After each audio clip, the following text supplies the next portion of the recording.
தமிழ்நாட்டின் அணைக்கட்டாவை தடுத்து நிறுத்து. இருபத்தி உடனே வழங்கிடு. வழங்கிடு வழங்கிடு. இருபத்தி உடனே வழங்கு. காப்பீட்டுக்கு பதிலாக பின்னாடி மாயத்தை அக்கௌண்ட் வழங்கிடு. காப்பீட்டுக்கு பதிலாக என்னாச்சு? நீ சொன்ன அறிக்கை என்னாச்சு? ஏமாத்தாதே ஏமாத்தாதே ஏமாத்தாதே ஏமாத்தாதே விவசாயிகளை ஏமாத்தாதே, வஞ்சிக்காதே வஞ்சிக்காதே விவசாயிகள்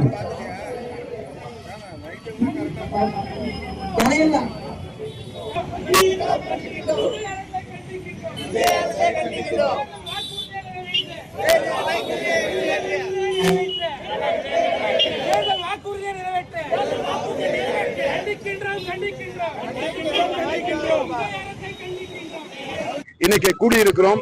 இந்த கண்டன ஆர்ப்பாட்டத்துக்காக விவசாயிகளுக்கு கொடுத்த வாக்குறுதியை நிறைவேற்ற முடியாத சிஎம், அதாவது தேர்தல் அறிக்கையில அவர் கொடுத்தது 5 ஏக்கருக்கு நாங்க முழுமையாக தள்ளுபடி செய்வோம் என்று சொன்னார்.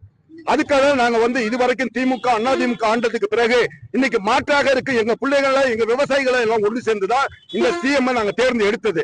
அந்த தேர்ந்தெடுத்ததுக்கு நன்றி கடனாக எடுத்தவுடன் விவசாயியோட அடி வைத்து கைய வைக்கிறாரு. அது மிகவும் பெரிய தப்பு. மாண்புமிகு சிஎம்க்கு வேண்டுகோள் என்னன்னு கேட்டீங்கன்னா, அதிகாரி பேச்சை கேட்காதீங்க. அதிகாரிகள் எங்க இருந்து வந்தாங்க? புதுசா நீங்க தேர்ந்தெடுத்தீங்களா? இல்ல, அவங்களும் அண்ணா திமுக திமுகவுல இருந்து வந்த அதிகாரிகள் தான். அவங்க நீங்க செய்யக்கூடியது செய்யாதவர்களுக்கு தான் தடுத்து நிப்பாட்டுவாங்க. ஆகையினால உங்களோட சொந்த முயற்சியில விவசாயிகளுக்கு ஒரு பொழுதும் எதிர்ப்பா நீங்க நடக்காதீங்க. விவசாயிகள் என்னைக்கும் உங்க பக்கபலமா இருக்கணும்னா, விவசாயிகளுக்கு ஒரு சேவை செய்யணும்னா, விவசாயிகளுக்கு கொடுத்த வாக்குறுதியை முதல்ல நிறைவேற்றுங்க. உடனடியாக நிறைவேற்ற வேண்டும். முழுமையாக இந்த கடனை தள்ளுபடி வேண்டும். 5 ஏக்கருக்கு மேல உள்ள விவசாயிகளுக்கு 50,000 தள்ளுபடி வேண்டும். கொடுத்த நெல்லுக்கு உள்ள விலையை டன்னுக்கு 3,500, கரும்புக்கு 4,500 கொடுக்க வேண்டும். உர விலையை அதிகமாக உயர்ந்திருக்கு. 4 பங்கு உயர்ந்திருக்குங்க உர விலை. இன்னைக்கு உரம் போட முடியும் 2,500 ரூபாங்க. ஒரு நெல்லோட விலை ஒரு மூட்டை 1,800 ரூபாய் விற்குதுங்க. இவன் 2,500 ரூபாய் அந்த உரத்தை வாங்கி ஒரு விவசாயி எப்படி போடும்? எல்லாம் இருக்கிறது எல்லாத்தையும் அடமானம் வச்சாச்சு. இனிமேல் எங்கள்கிட்ட ஒண்ணுமே கிடையாது வைக்கிறதுக்கு.